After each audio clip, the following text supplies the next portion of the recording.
Greetings, everyone. This is Trey. I'm here on this 11th day of November 2016 with round number 3 with my friend Mark Conley.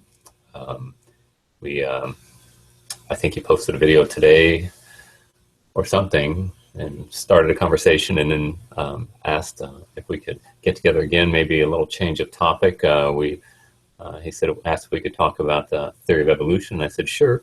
So this afternoon we organized this. So here we are, raring to go, and the ball is in your court, my friend. Cool. Well, thank you. Thank you very much for agreeing to talk with me again. I really do enjoy talking to you. I have a lot of fun.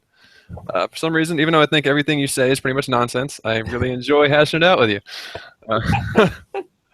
So I don't mean to start off antagonistic. So I think it's very important because you said last time, and that's why I want to talk about this. Also because originally my uncle posted a thing from Ray Comfort, which is a bunch of rehashed arguments which have been debunked over and over again. It feels like a lot of the times information about evolution. Do you need to get that?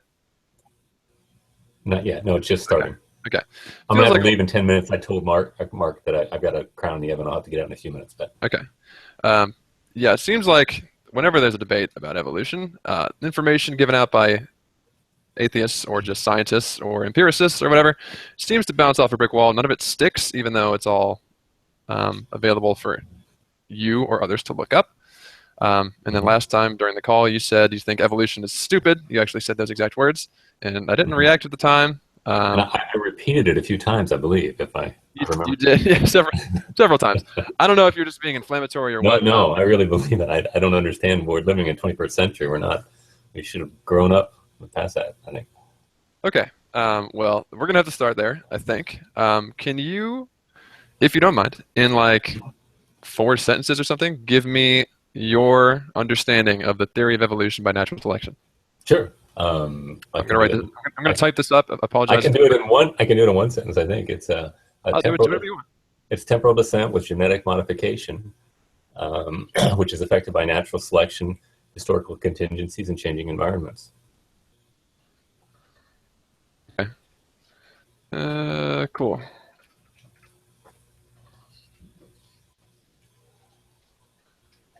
Okay. Why do you think that's stupid? Oh, there is an aspect of evolution where there is change through natural selection, and there's a change genetically, but mostly the changing of traits and losing of those traits that do not lead to survival. That's just empirical science. But when we're talking about evolution, we're talking about an entire paradigm. And my problem with Darwinian evolution, I want to speak of neo-Darwinian evolution, which is what is considered to be evolution. The thing that bothers me, and this is a problem we need to get, when people talk about evolution, they equivocate like crazy. For some people, evolution just means change. For other people, those who really understand the theory of evolution understand that it is it's a naturalistic paradigm that posits everything that we have apart from efficiency or apart from a creator, and that is just patently stupid. And that's what I'm speaking against when I say that. Okay. Well, yeah, it's good that you bring that type of thing up. When I talk about evolution, I'm talking specifically about, I guess I would also say neo-Darwinian evolution, which I think is just a really cool sounding way of saying the currently taught and accepted theory of evolution by natural selection. Yeah. Okay, I'm talking exactly about that, not about like change or some other general nonsense. Sure. So it seems like your real objection is that it's something else. It's not necessarily with the theory itself, maybe it is, but it's more like the foundations upon which it's built. So it seems like if I try and convince you of the theory itself, but you still don't believe in the foundations, it doesn't really seem like a good use of time. Is that right? I didn't really understand that. If you tried to, if I didn't believe in the foundations and you tried to, yeah, because if I spend an hour trying to convince you of evolution, that's still going to be based upon necessarily naturalism, right? It has to be. So if you don't accept that, then my hour spent convincing you isn't going to get us anywhere, right? That's right. Yes, because if you want to say that God had something to do with it, you're a creationist. By definition, that's what the word means. That's the whole point.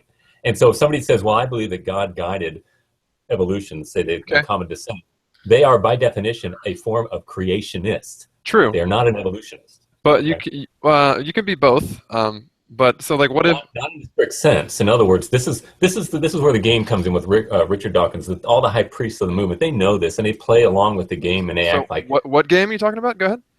Again. trying to say like something like evolution is something that everyone accepts and it's not a theory almost. They speak as if it's a fact, and that's ridiculous. Well, they use, so a lot of times people have to address over and over the fact that it is a theory, which is as close Right. to fact as you can get in science. So It's not saying much. I mean, it kind of is, because theories are how we built rocket ships to go to the moon, and how you have a phone in your pocket. Like, that's theory. That's Yeah, scientific there's theory. only three categories, right? Lay them on me. Well, hypothesis, theory, and law. Okay.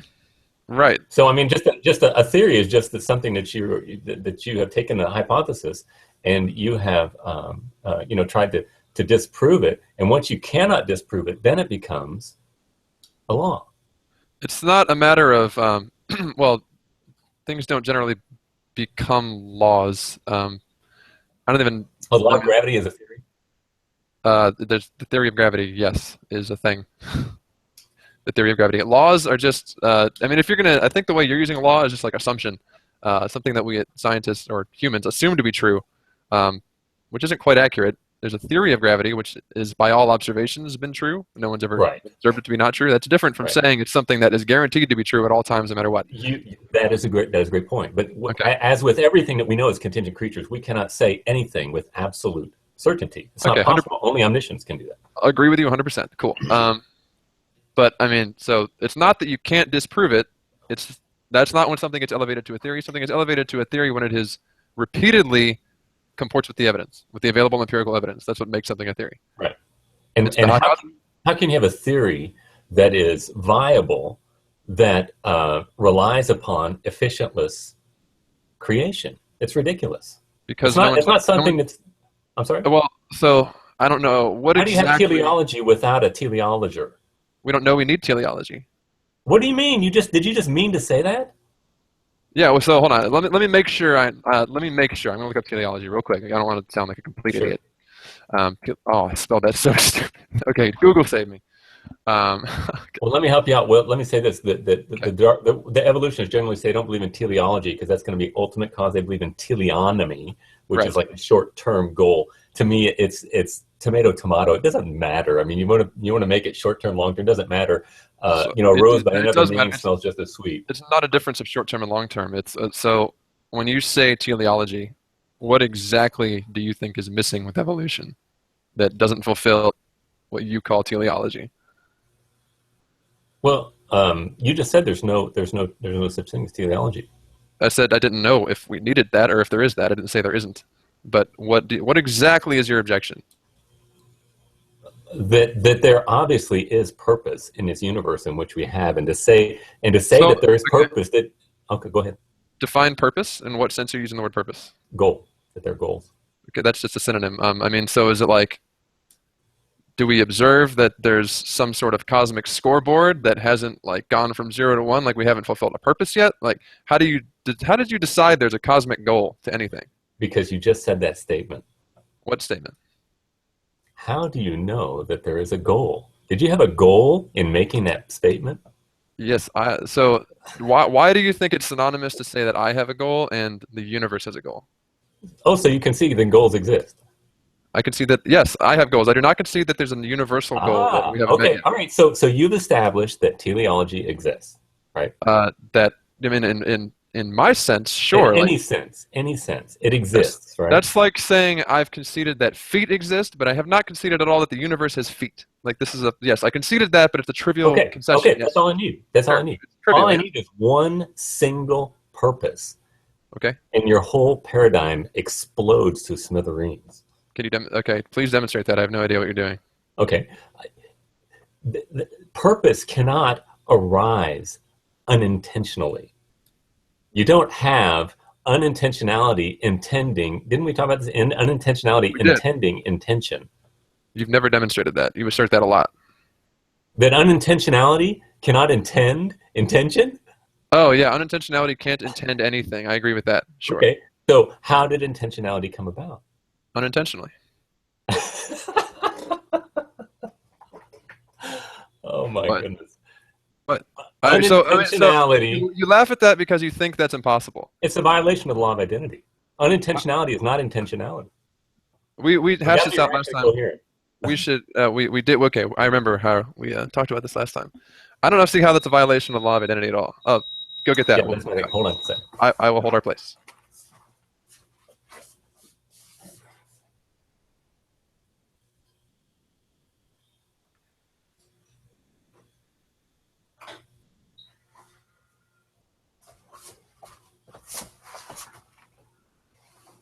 Sorry about that. Oh, not a problem. Okay, so you said intentionality coming out of unintentionality violates the law of identity. I have no idea how. Demonstrate, please. Well, because unintentionality is not intentionality. How can it give rise to that which is the exact opposite? It's a negation of it of that, and it arises. It comes forth, and the very thing that you're positing is purpose. Now, how can unintentionality intend intentionality in existence? It's ridiculous. I feel like you have a very fundamental, powerful misunderstanding of a lot of things. Yeah, fundamental. Like a fundamentalist or something? Oh, nailed it. I didn't even catch that. That's all you. Okay, so the fact that I have a property, why does that necessarily mean that everything that led to me has that same property? Because that is completely not borne out by the evidence of the universe.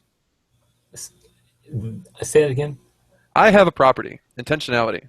Okay, and so do a lot of humans. Or I forget your exact definition of intentionality. I think it's can you define it real quick? Goal. Okay. Well, what does that mean in terms of like what are you actually talking about? Because I could say define goal then, and what do you mean? What do you mean?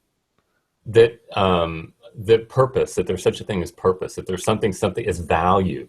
That you, for example, the fact that you value existence. You say, oh yeah, I value existence, but there is no purpose. Okay, so if that's lapped under intentionality. I'm fine with that for now. I don't think that's how I would define it, but I'm fine with that for now. We'll play by that rule. Mm-hmm. I have that property. Why does that necessarily mean that everything in the chain of events that led to me must have that same property? Well, it doesn't arise, accidentally, and of course, okay. I'm gonna have to ask you to prove that. To prove what? That didn't happen. You were simple. Unintentionality is not intentionality. It's a definition. Right, but you're just talking in circles. I asked you a question. You gave an answer. I said to prove that answer, and you just gave me the same answer again, in different words. That's all you just did. The law of identity states that something is what it is, and you're saying it's the opposite of what it is. I'm not. I'm talking about the things that preceded me and gave cause to me that have different identities. So if they have something different from me, it doesn't violate the law of identity because we are different things, right? We have different identities. The question is, why do they necessarily need to have this property if I have it? The law of identity doesn't help you here at all. That which is a negation of something cannot impart what it does not have. You demonstrate that. Well, show me something that can give rise to.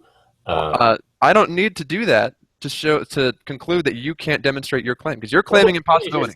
You're positing something from nothing. You are claiming impossibility. You're claiming impossibility without an ability to demonstrate that.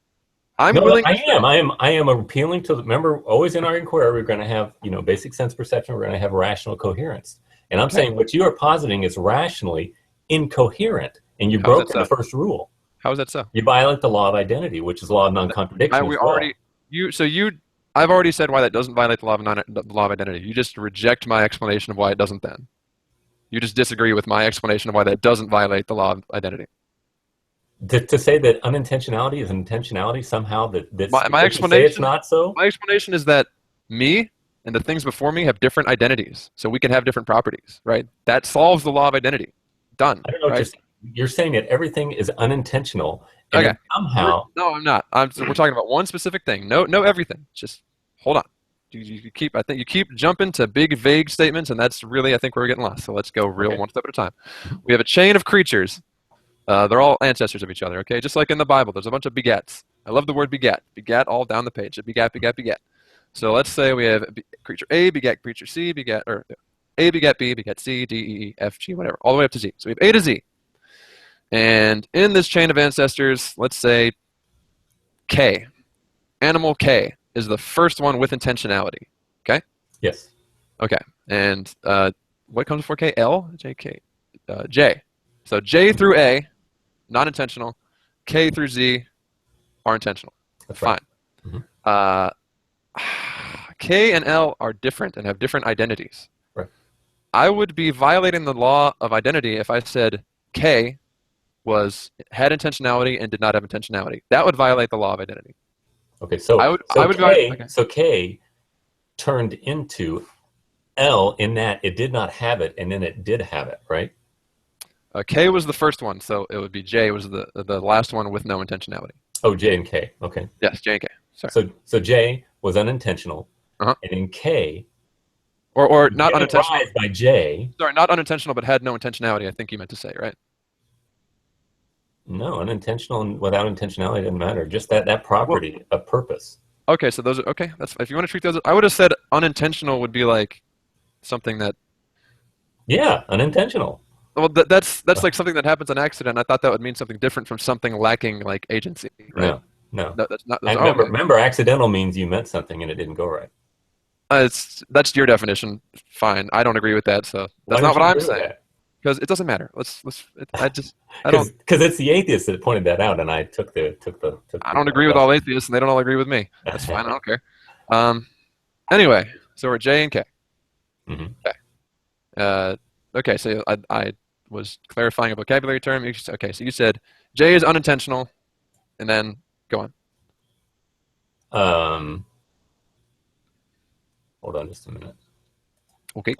J is unintentional. J gives rise to K, right? Yeah.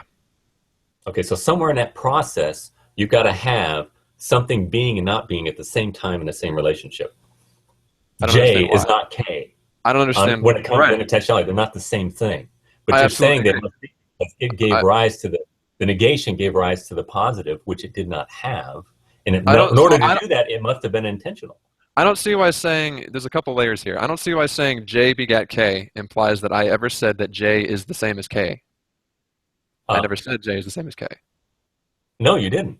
Okay, but that was your saying. You're saying it's the opposite of what it is at the same time, the same relationship. How? K is the process. Unintentionality at that point was intentional. At that point, wherever the change happened. So let's say okay, they're not so. J and K. J is not an intentional being, so it doesn't have like sentience or whatever. If you don't like the synonym, fine, but okay, it doesn't have intentionality. But we're saying the act of mating was intentional, right? Okay, or was it? If it's unintentional, okay, that's your vocabulary confuses me, but it doesn't matter. The point is, J, if there were no mutations in the genetic code, right? J would have unintentional offspring because it is itself unintentional. J has offspring. Let's say it has 20 offspring, okay? J has 20 children, and one of them is a different species, and that species K, and is intentional through random gene mutation. I don't understand what part of that violates the law of identity. That somehow that offspring, in that process, you have, I don't know how to say it any other way, that it did not have that attribute, and it, by definition, it is intentional, that attribute. It had to intend it in order for it to be. It could not have unintentionally given rise to intention. You haven't proven that's just restating your... That's right, because it's definitional. It's not definitional. Well, sure, it's unintentionality is unintentional. It's like... I really, that's not the law of identity. You can say you object to this for other reasons, but the law of identity doesn't even make sense here. Unintentionality is not intentionality. No one said it. What I know, right? That's why K's parents. So you're saying this property of unintentionality gave rise to intentionality. Therefore, it had to, before, it's also a law of non-contradiction. So intentionality was and was not at the same time in the same relationship in order to give it rise to. No. How is saying that a parent is unintentional and a child is intentional saying that they're the same thing in different, what? Or they're different I'm in the not same. talking about biological differences. I'm talking about the property itself of intentionality. Okay. A parent doesn't have it, child does. How is that saying that they are and are not at the same relationship at the same time? That doesn't compute. That this negation of something popped into existence, which is purpose by definition. It has to be purposed in order to come into existence. Why is that? You haven't demonstrated that. But so, okay, fine. Sorry. Sorry. Hold on. That's a different objection, right? That's saying that it can't come in accidentally, which is different from saying it violates the law of identity, right? Because this isn't like No, it is. It is violating the law of identity. How? We're talking about a child and a parent. These do not have the same identity. So the properties of one don't have to match the properties of the other. I don't know what I'm. But you're talking about you could say like the very property itself. I'm not speaking about the people to whom that property is passed to. I'm saying the property itself. At some point, when it had to give rise to that. Unintentionality had to give rise to. Unintentionality, and that's saying that unintentionality had to intend intentionality at some point in time. And when you say intend right there, what exactly does that mean? What exactly do you mean by intend? I am saying that it is a purpose. In order for purpose to exist, something must purpose eternally. That's the whole point. So you're asserting a couple things. You're asserting that, first of all, well, I think just one main thing. You're asserting that this couldn't happen from random gene mutation. You know that could never happen. You're asserting that right now. Random. Oh, I left my camera. Hold on a second. Random gene mutation. I mean, if you look at the genetic level, you see everything is even determined there. It's programmed for survival. Except when there's random mutations, and then things change. Like, let's say species J, instead of being intentional, was blue and had 19 blue children, and then it gave rise to a red child, which is species K. It's just a random genetic mutation, right? No, because you're assuming, again, that unintentionality can intend intentionality. It doesn't matter. If you want to say 16 million of unintentionality, it doesn't matter. The numbers doesn't matter. I know the numbers don't matter. So wait, you're saying that animals can never change color without what? Color is not purpose. Okay. Well, when I made the analogy to color, you didn't like it, so I thought you were objecting for some reason. No. Whatever. Okay. No, so you're stating that a random gene mutation can't lay the foundation for intelligence or sentience or whatever. You're saying that. I'm saying whatever you're talking about. If you want to talk about, widgets or door handles, whatever, they cannot give rise to intentionality. I mean, you're kind of talking apples and oranges here. Intentionality is not necessarily physicality. So you're asserting that intentionality. By intentionality, do you? Okay, we need to clear up our terms, I think, again, because I don't know if by intentionality you mean sentient life or life at all. Because last time, how are you defining life? I mean, you're defining life as sentient? No, you mean like human beings are obviously sentient, right? Would you agree with that? And yes. Bacteria are not sentient. Okay, we can agree with that, or do you not agree with that? I don't know. I can't speak to that. I can't know. I mean, they do react, don't they, to different stimuli? Stimuli, yeah. Okay. So when you're saying intentionality, then my example wasn't good because I was going from animal to animal. I should have been going from non-life to life, right? That would be better. I was going from dumb animal to smart animal as opposed to non-life to life. I think so. Yeah, we could go there. So we should go from non-life to life then? Because non-life is not. It doesn't goal any. Rocks don't goal anything. Right. Because when you're saying intentionality, you're not saying sentience like I would. That's what I would say. But you're talking about just a seemingly goal-oriented arrangement. I mean, you see something and you see it react to stimuli. I mean, I don't know. All right, I get it. So all life is a seemingly goal-oriented arrangement of matter. Fine. Okay. Okay. Now we're on the same page. So you are asserting that this is effectively about abiogenesis. Yeah, or spontaneous generation, which Oh, is that's the sexy new abiogenesis is the sexy new name for is it spontaneous really? generation. Yeah. Oh, hey, look at that. Oh wait, I think that's quite a little bit of a different application. You might be misusing that. Oh, whatever. Who cares? It's just a reformulation of it, really. Yeah, it's really means the same thing. We should have got, they said the Pasteur. We should have got the Pasteur memo there. Sure. Although he was not the first one, but Okay, so still, we're at this problem where you say it violates the law of identity for something down the chain to have different properties from something up the chain. when it comes to purpose, yeah. When it comes to this one thing. Right. Okay, so you obviously wouldn't hold that to be true for other things. Like, for example, a block of charcoal does not emit light and it's not hot, but you light it on fire and then it has different properties. Okay. That's right. So you see this to be true for other things in the universe, Yeah. and you assert that this can't be true for this one thing, which is Right. by the very definition special pleading. No, the very definition, it's law rational coherence. That's how you You're, get around your you're, special you're pleading. violating the law of identity and the law of I still don't know how, because we could treat this as every other case, right? We have no. Okay. Starting from nothing, right? No assumptions of anything. I'm talking from an assumption where there's no God, and I'm asking you to do the same, which is hard. Fine. Just nothing. Start from nothing. I don't have any reason, and the laws of philosophy don't get me to a reason why this particular property is different from other properties. So you can't. I'd love to hear you. I don't believe you can. I don't think you can make a rational argument based only on the laws of identity and non-contradiction why intentionality is the one special property in the universe that's different from the others. intentionality is not intentionality. Okay, but wait, intentionality is intentionality, isn't it? What are you talking about? Unintentionality is not intentionality. Okay, I could say a dark, lumpy piece of charcoal is not a hot fire. You're still just picking one property that you need. That's not no. I mean, because it's a natural corollary to see fire, but you don't see unintentionality intending intentionality. Okay, so your basis for this. So if you say that, right, that implies that you're being evidence-based, right?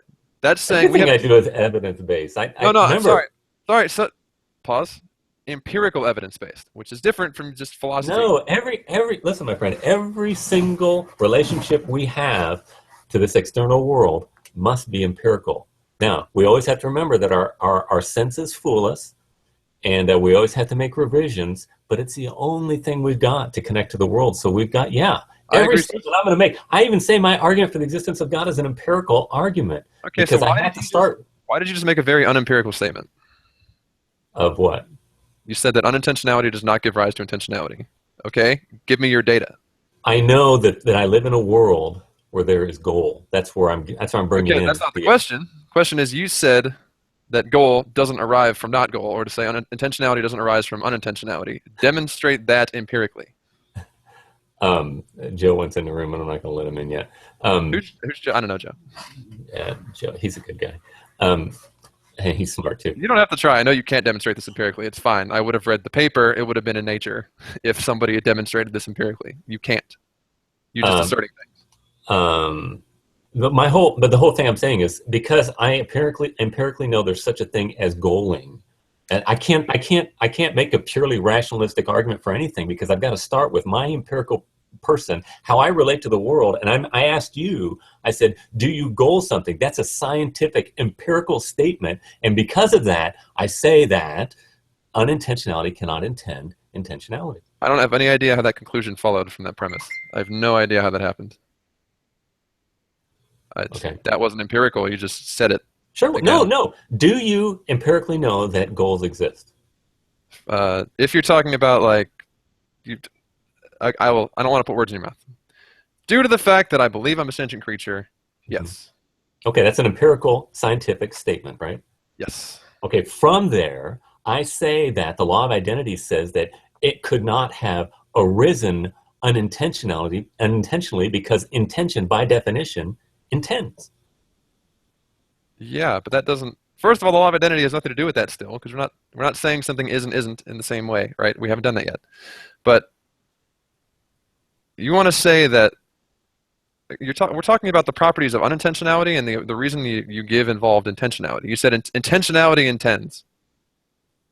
We want to talk about unintentionality and whether it can give rise to intentionality. So your reason for believing something shouldn't be because intentionality blank. It should be because I have empirical data to say unintentionality blank. Yeah, I have unintentional, because okay, here's the other side of it. Every scientific statement that we make is done with induction and deduction.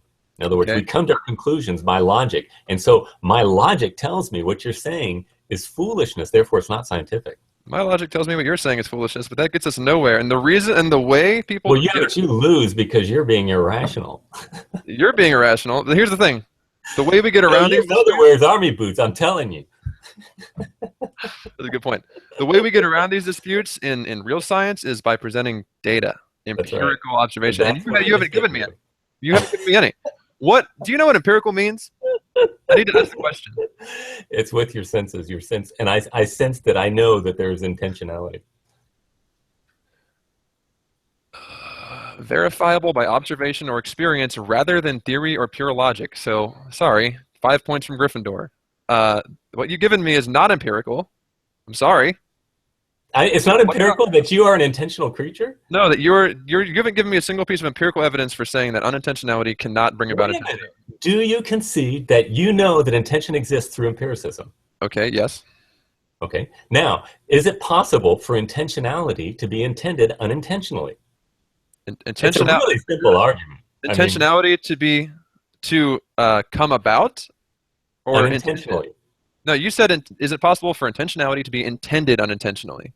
Right. That's what you have to believe. I think that question makes no sense. It's like asking me if that red thing can be blue. No. But can intentionality come about unintentionally? Right? Is that different?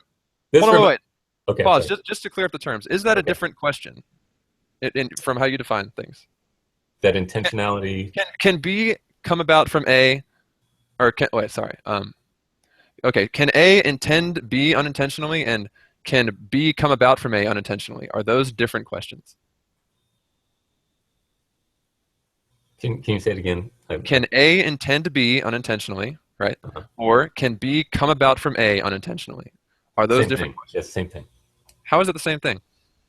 Because both of them, you're asserting that intentionality came into existence. The only way it can come into existence is through intention. But you're just asserting the answer to the question. That's not empirical. That's not empirical. Empirical? What do you mean empirical? I'll do it again. Based on, concerned with, or verifiable by observation or experience, rather than theory or pure logic. Okay. So right. The only reason we can make this argument is because we empirically understand that in this world that we see, there is intention. Okay, but that doesn't give us, seeing that something exists doesn't give you empirical. And then we logically deduce that intention cannot be intended by unintentionality. Observation or experience rather than pure theory or logic. So if you say logically deduce, you're automatically saying you're not being empirical. Okay, here, let me say this. It's not possible to do logic.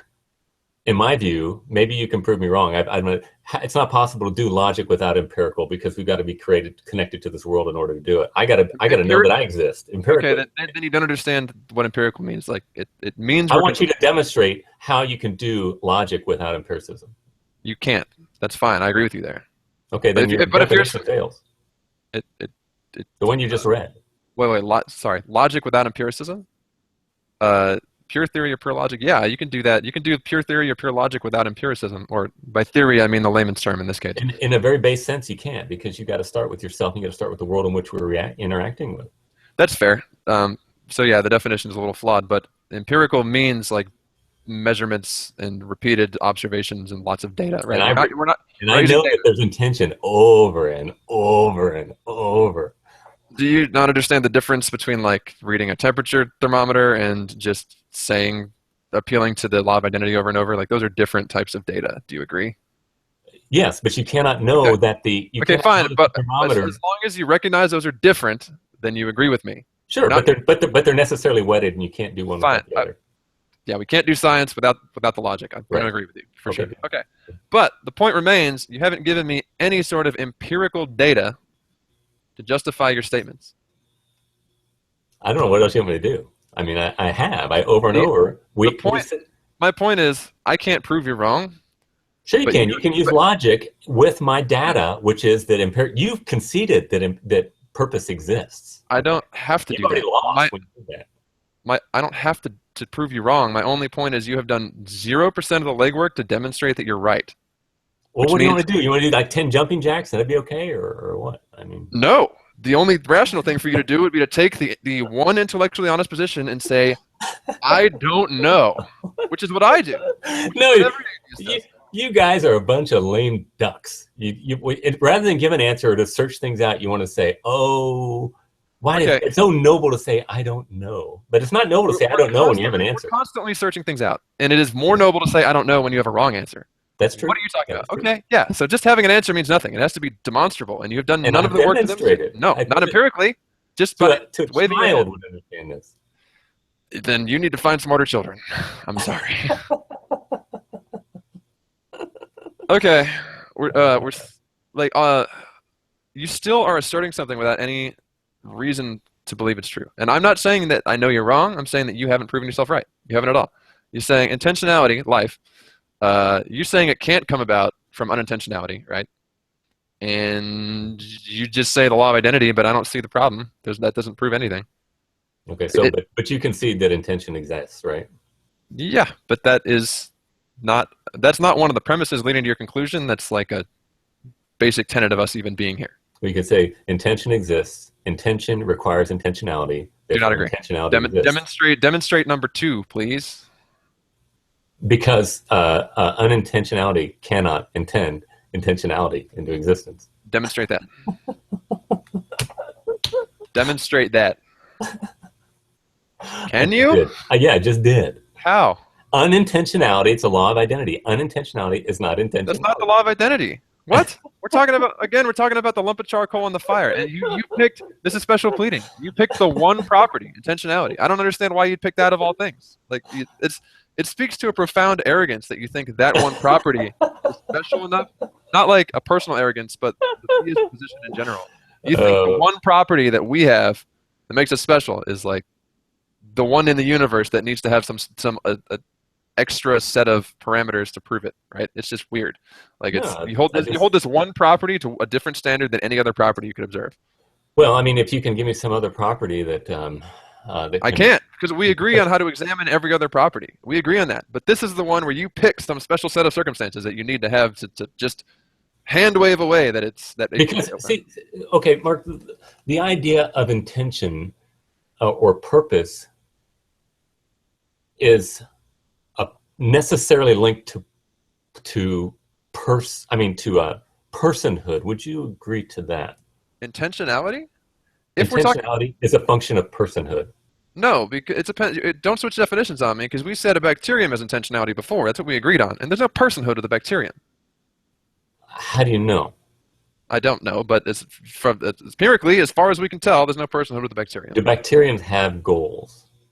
We don't know absolutely. Sorry. I made a big mistake. I should have asked what you meant by personhood. So, define personhood. That which is a goaler that seeks for things, seeks survival.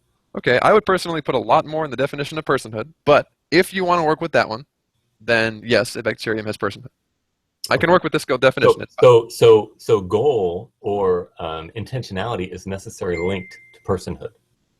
Would you concede that? If you're saying that personhood is defined as having goal or intentionality, then tautologically, intentionality and goal is linked to personhood, yes.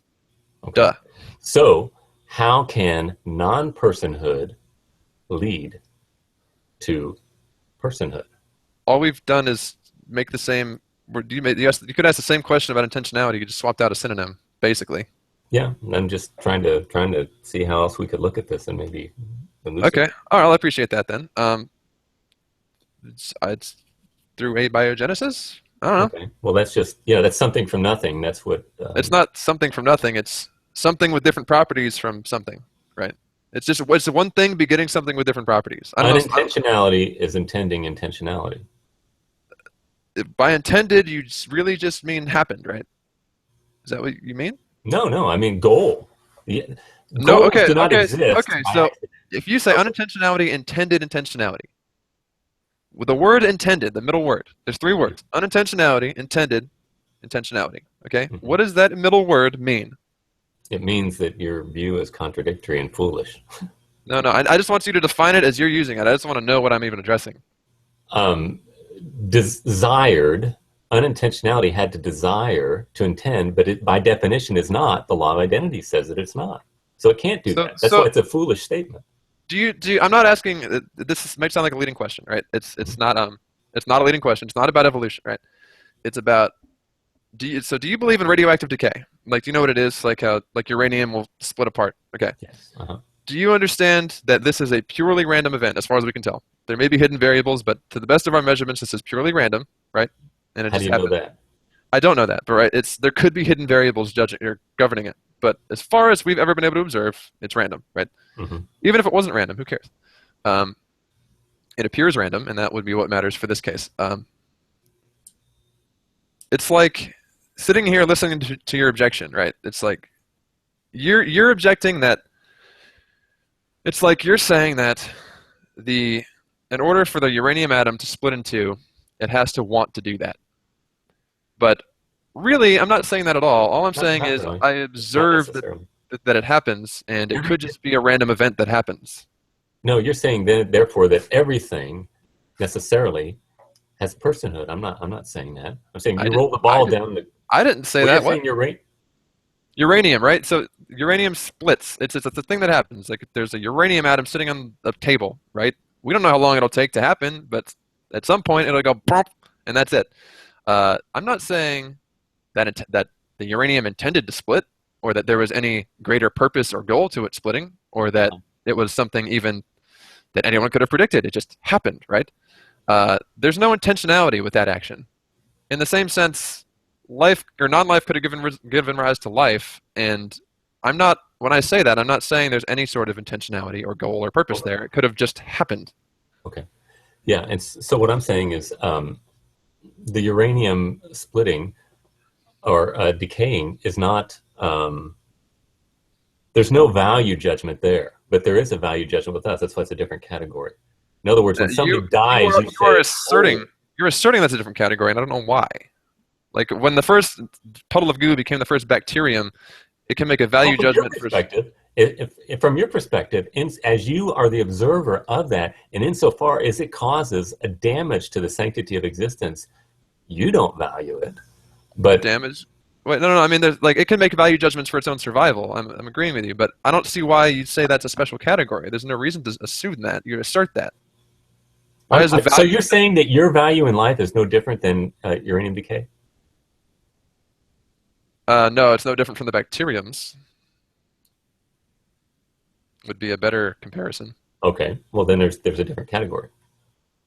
I said it's no different from the bacteriums, and it's all. I would also assert that it's a property of the physical laws of the universe, so it's not in any special category from anything else in the physical universe. Okay, but you're not just you're making choices to love a baby, let's say, is different than uranium decay. Would you say But that? let's keep it simple, because if we're going to get into a sentience and free will thing, that's a whole other thing. We should talk about non-life versus life. Let's go back to the tidal pool and the first bacterium. Why is like a simple life form that doesn't have conscious choice, as far as we can tell? And you Mhm. can ask how I know that. I don't know that. Fine, doesn't matter. It doesn't, as far as we can tell.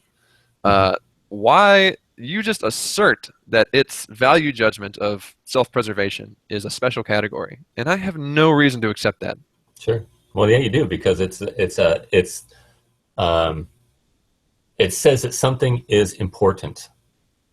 Yeah, so Okay. it says it's Importance. important only to itself. As far as Unintentionality does not important things. you don't know that. You're just asserting that. You're just asserting the same conclusion with different words, but it's only important to itself, right? It's not like Doesn't matter. it does matter, because just All you because need is one thing that says something's important, and you've got to have something eternally. no, you don't. Valuable. You would need to have one thing that says it's important in the grand cosmic sense of things, and then I would agree with you. But Oh, one bacterium thinking it's important doesn't where get did you. it come from?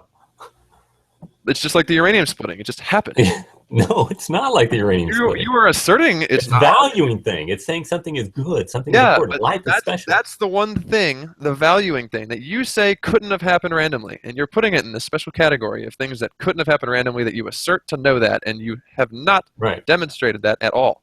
Because unintentionality cannot intend intentionality.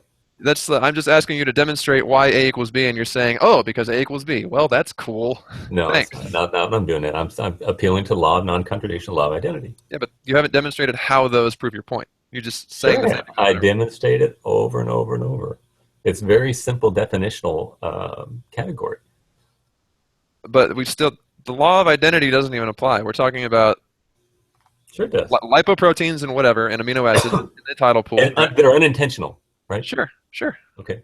And they intend intentionality somehow. But if you disbelieve this, then that means you're putting intentionality in some special category. Intentionality, which in this case is just the self-preservation of the bacterium. You're putting that in some special category of things that can't be explained by simple physical laws. Okay, right. You're doing that, and you need a justification for that. Don't you think intentionality is more than matter?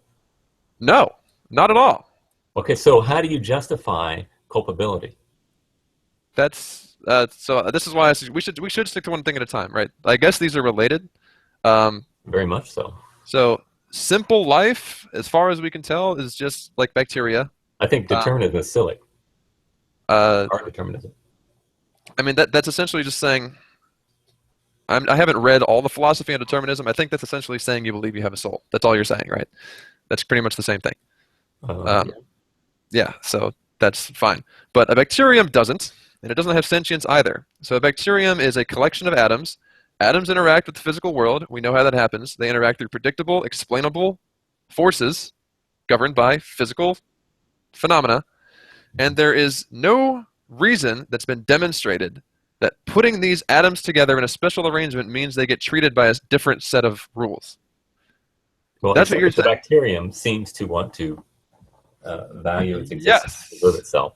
Saying that there is such a thing as good. There's the good. Yeah, but that doesn't... There's no good. Impersonality does not give rise to goodness.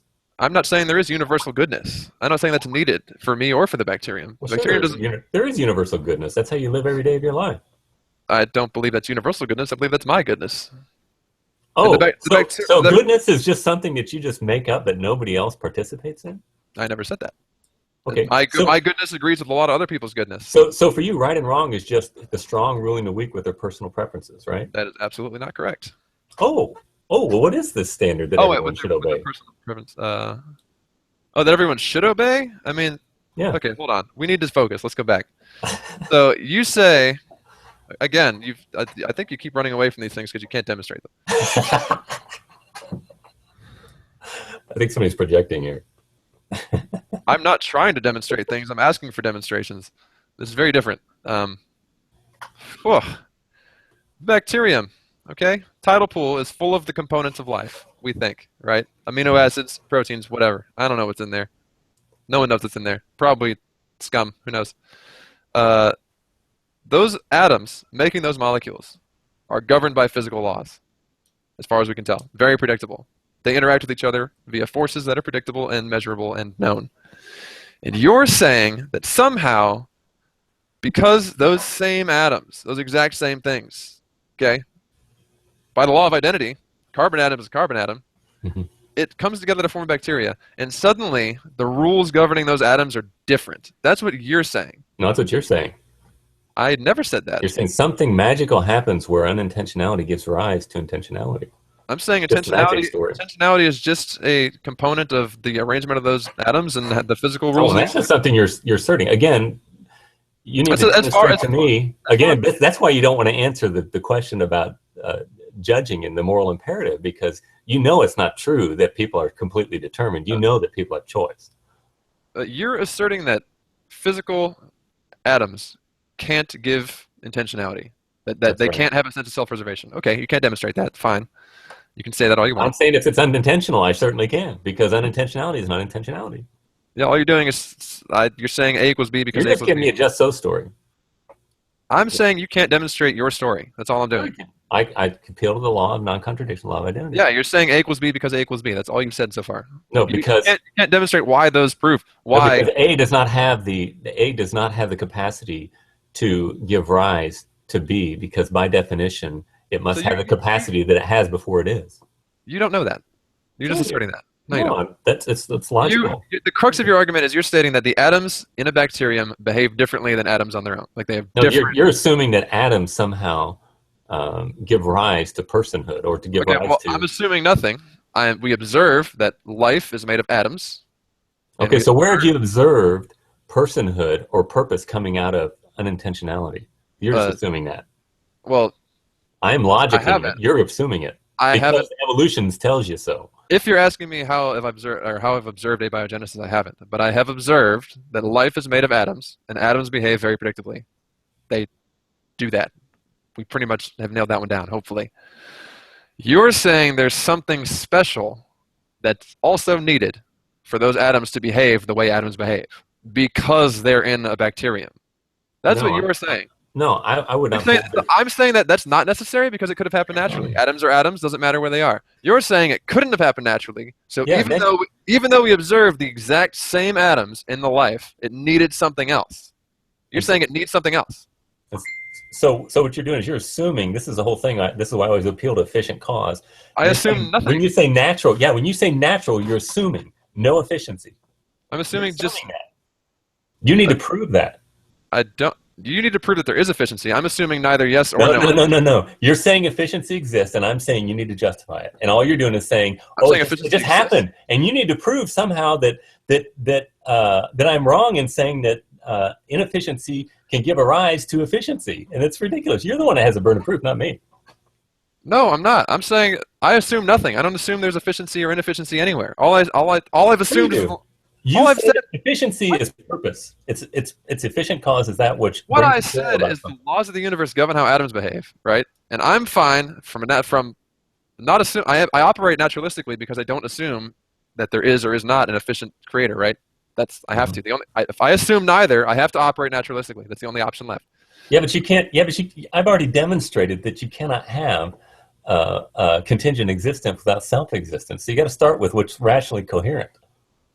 Which goes back to the other argument. That's a whole other thing. And you didn't demonstrate any of that. That's why I still don't agree with you. You want me to believe that because atoms exist in a bacterium, that they have to behave in some special way, that they couldn't have done that naturalistically. You want me to believe that? Yeah, that's right. Nature does not give rise. You want me to believe that without evidence justifying it? That's what you want. No, I gave you the evidence. It's logic. That's okay. Okay, you want me to believe that without empirical evidence? Fine. No, I gave you empirical data that you must use logic to interpret. That's not. We already got past this. I'm talking stuff like out of a thermometer, like temperature. You didn't give me any of that. You just said the laws of logic. No, I said that intentionality exists empirically. That's not empirical data. That's just an assertion. It's just an assertion that you conceded that it actually exists with your senses. That's how you know it. That is. I think you know that that's not the category of data that I'm asking for, that any scientist would ask for, any rational human would ask for. Right. Joe says I'm giving an argument, not empirical data, but I'm saying that I am giving empirical data that that efficiency exists. Yeah, to Joe, he wants me to believe something that is contrary to the observations of the universe without giving empirical data. No, Joe's on your side. He's on your side. Oh, I don't know. So Joe is saying basically, he's against me. He's saying, yeah, you are giving a rational argument. You're not giving empirical data. But I am giving empirical data. I am saying that we know that purpose exists empirically. That's how we know it. That's the only way we can know it. I think you load the term purpose more than I would. Okay, listen. We need to close this down because I forgot my son's 25th birthday 2 days ago. I'm such a herp. And I got to go home, and so we're gonna have dinner with the kids tomorrow, and I got to clean the house up. I got to pay some bills too. Hey, you do what you got to do. You don't gotta. I got to buy cat food anyway. So. How many cats do you have? 2. Okay. They're hungry. Nuts. Yeah, I know. I got a puppy at home too. Probably needs to go out and go potty. But probably, yeah. Anyway, so we can continue this conversation, my friend. We should. I always enjoy your demeanor. You're very kind and gracious, and I feel like I let loose a little more and got more scathing this time, but I'm glad you still had a good time. Oh yeah, you're just you're a very nice guy. So when you think you're rough, I'm like, Okay, I think good. you're not that tough. You Okay, should that's hang fine. out in the G plus community. You would I've you been wouldn't watching. last. Let's put it that way. They're pretty rough folks, most of them. So I Bert's don't. pretty good. Bert's pretty good, but Oh, Bert's great. I've been watching as many of those videos as I can with my limited time. So yeah, I'll get through it all and maybe join them sometime. yeah. All right, it's been Okay. good though. Well, all right, man. All right, we'll talk to you later, Mark. We'll do Okay, this again. Okay. take care. All Bye. right, we'll see you.